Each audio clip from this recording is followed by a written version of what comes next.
Assalomu alaykum Dolqin apandi. Siz bilan yana bir qatim yuzma-yuz suhbati bo'lganligimizdan nihoyat xushalman.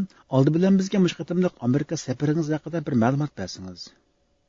Rahmat. Mening bu qatimki Amerika ziyoratimningki asosiy maqsadi bu kommunizm qurbonlari xotira fondi deydigan bir vaqt bor edi. Bu vaqt o'z vaqtimizda Amerikan prezidenti Truman va Reaganlarning kommunizm lageriga qarshi ideyasini asos qilib, kommunizm davlatlarining, kommunizm diktator rejimlarining ziyonkashligiga uchragan insonlarning haq-huquqlarini himoya qiladigan tashkilot.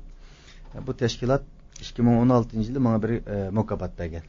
Bu qatim hamda bular har yili yuqorida o'tgandek, har yili o'xshash bo'lmaydigan ashundaq mustamliki millatlarning erkinliklarini yo'qotib qo'ygan xalqlarning, millatlarning haq-huquqlari uchun har xil faoliyatlarni olib berib kelayotgan ekan.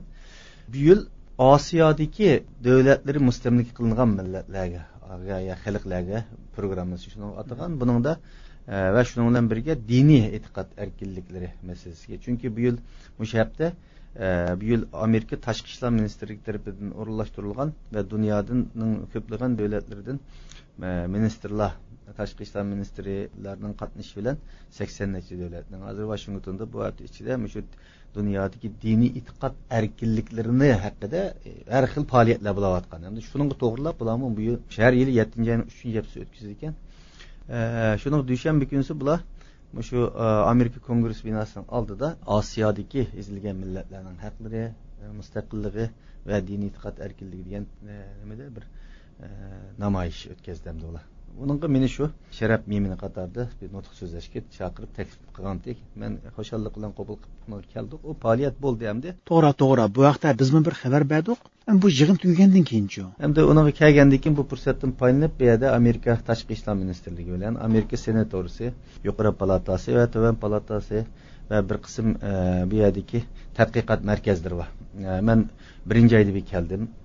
3-oyda bir kelgan bu yerga kelib shu vaqtlarda bir qism kongressmenlar bilan va tashqi ishlar ministrligining amaldorlari bilan va bu yerda hukumatlarga plan, programma, strategiya tuzadigan bir qism xalqaro tadqiqot markazlarining rahbarlari bilan ko'rishib, shu Sharqiy Turkiston masalasi, Uyg'ur masalasi haqida ularga ma'lumot berish, vaziyatlarimiz haqida va ular bilan muzokaralarni olib berish, ularning yordamlarini yistashligini qilish va bu davoni qanday shaklda texnik yaxshi bir natijalarlashtira olamiz, xalqlarning Amerika hukumatining bo'lsin, xalqaro jamoatchilikning bo'lsin diqqat e'tiborini qo'zg'ab bir yordamni qo'lga keltira olamiz masalasida faoliyatlarimiz bo'lgan. Bu qatim shuni yana qayta bir qatim uning keyingi vaziyatlar texnik kundan-kunga nacharlashib ketdi. Shu vaqtida bu masalani biz o'tirib atgan bu yig'ilish jazo lageri kamp masalasi 1 million ortiq inson masalasini hozir ham uning keyin 4-5 oy o'tdi.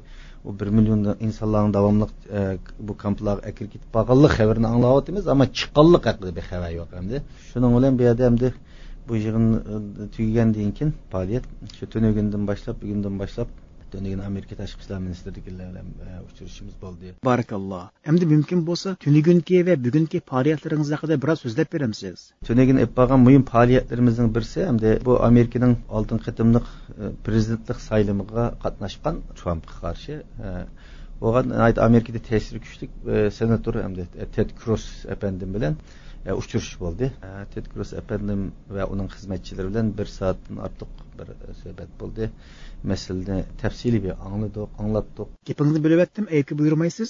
Ted Cruz bilan bo'lgan suhbatda asosliq nimalarni deyishdinglar? Suhbatdagi mazmunimiz asosiyatdan hamda shu navbatdagi hozirgi vaziyat haqida bo'ldi. Asosligi kamp masalasi bo'ldi hamda, chunki jiddiy Uyg'urlarni andishga sevayotgan bir masala bo'layotganligini, buning hamda keyingi bir qancha oydan buyon xalqaro matbuotlarning va bir qism davlatlarning diqqat e'tiborini qo'zg'ayotgan bir masala bo'lib, bu masala asosida Xitoy garchi bunda bir narsa yo'q bizda deb yushirayotgan bo'lsa-mu, keyingi bir 2 oydan buyon bu masalaning biroz xalqaro tashkilotlar bo'lsin, hatto davlatlar tomonidan bo'lsin, birlashgan davlatlar tashkilotining bu masalaning asosida o'tirib chiqayotganligini, ammo bu o'tirib chiqarib qo'yish bilan bo'lmaydiganligini, buningga Amerika hukumati, Amerika kongressining bir jiddiy, ya'ni unum beradigan bir tadbir qo'llanishi lozimlik masalalarini o'tirib atdik. Ular masalan mening opamning o'lim masalasida xabarlar borki, uni so'radi, buning jarayonlarini, men bilganlarimni deb berdim. Buning bir Uyg'urlarning vaziyatining qaysi vaziyatda bo'lganligining tipik bir misoli bo'layotganligini buni bu yerga o'tirib qo'ygan bo'ldik. Undan keyin Sharq Turkistondagi boshqa umumiy vaziyat haqida bo'lib shu Shi Jinping taxtga chiqqandan keyin qanday xiristlarga duch kelayotganligi, Uyg'ur faoliyatchilarining, Uyg'urlarning umumiy vaziyatlarining. Undan keyin Jinchanggoning Sharq Turkistonga partiya sekretariga yetkazib kelgandan keyingi vaziyatning texnik qabiy bir tus evatqanliklarini, hozir Sharq Turkistonning tamoman bir saqchi davlati holiga rayoni holiga kelganliklarini faktlar bilan qildik. Undan boshqa bizning ikki dokladimiz botdi. Birisi 8 ayning 6 kunidan boshlandi. 8 ayning 8 va 10 kunlari Birleşken Devletler Teşkilatı'nın irq ayrımçılık qarşıtırış komiteti Xitoyni ko'zdan kechirdi. Xitoyning vaziyatini ko'zdan kechirdi. Bunga biz bir qancha aylardan buyon tayyorlik qilgan bir doklad tayyorlagan. Bu dokladni taqdim qildik va 11 oyda bu Xitoyning kishilik huquqini umumiy ko'zdan kechirish yig'ini bo'ldi. Buning uchun bir doklad tayyorlagan, buni taqdim qildik dedik. Mushunda butun hujjatlik materiallar bor. Ham Ted Cruz efendi bu masalalarni anglagandan keyin qanday inkosda bo'ldi? Ted Cruz efendim o'zi Kubadan kelgan, kommunizmning ota-onalari kommunizmning dardini tatgan bir kishi bo'lg'ashqa bizning vaziyatimizni, ya'ni kommunistlarning qanday bir xarakterda bo'lganligini yaxshi biladi ekan. Shuningga bizga o'xshash izilayotgan bir millatlarga nisbatan zo'r ishtashligi bo'lgan sanator ekan. O'zi bu masalada men tafsilot bilan shu normal insonlarning kundalik hayotining qanday xavfga uchrayotganligini avvaldan tortib so'zildim ham yerda. Nayt ko'p istashlik qildi bu odam dedi. Men nima qilib beralayman deb yuz so'rdi. Qilib beraydigan ishlarni dedik hamda, "Mana ishlarni qilib beralaysiz, qilib berasiniz" deb eng oxir qonun chiqarishdan tortib, bir qonun chiqarishdan hatto Sharq Turkistonga bir delegatsiyon avatish, masalan kongressdan ularni o'tirg'atdik. Xo'sh, endi Umar apandim, bilishimizcha siz navbatdagi diniy e'tiqod erkinligi yig'inida hozir bu jarayonda qanday faoliyatlarda bo'lyapsiz? Nurg'un delegalar bilan ko'rishdik. Masalan, Indoneziya delegasi bo'lsin, Malayziyadan kelganlar bo'lsin, bo'libmi musulmon davlatlardan kelganlar. Ularmi bizningki masalamizning bo'libmi islom dunyosida toza yaxshi anlatilmayotganligini, buningda islom davlatlarininki, musulmon davlatlarninki Xitoy bilan bo'lgan yaqin munosabatining cho'ng rol o'ynayotganligini, shuningga mushu tashkilotlarninki bizning musulmon xalqlarga vaziyatimizni anglatib, ularninki o'z hukumatlariga bisim qila oladigan yig'inda hamda biz Uyg'urlarga bunday muhim o'rin berildi Uyg'ur masalasiga. Bu Uyg'ur masalasi tunigun bizningki qarindishimiz Tahir Ahmad yaxshi bir doklad berdi. Nayt cho'ng olqishga erishdi u yerda. O'zi shaxsan shu nimaga uchirgan bir inson bo'lish sifati bilan, turmada yotgan inson bo'lish sifati bilan nayt yaxshi bir doklad berdi. Bu dokladni nayt yaxshi ta'sir qildi. Bu jarayonda kimlar bilan suhbatda bo'ldingiz? Va bu yerda bizga bo'lgan ya'ni foyda, ya'ni mushunchilik tashkilotlarninki vakillari bilan u ko'rish imkoniyatimiz bo'ldi. Ular bilan fikr almashtirdik. Nurg'un odamning Uyg'ur masalasidan, masalan, mush kelgan tashkilotlarninki buningki jiqi ko'proq shu musulmon davlatlardan kelgan tashkilotlar bu yerda vakillar. Bularninki xabari yo'q ekanda.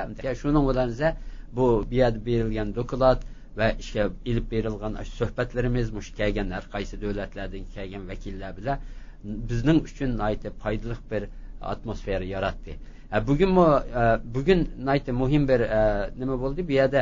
Bugün mush Amerika tashqi ishlar ministri yordamchisi, ya'ni mush siyosiy ishlarda ikkinchi adam deydi hamda John O'Sullivan da hamda tashqi ishlarni boshqarayotgan tashqi ishlar ministri Pompeo'dan qolsa ikkinchi adam bo'lgan shu John Sullivan efendim kelib bu yig'inni boshqardi.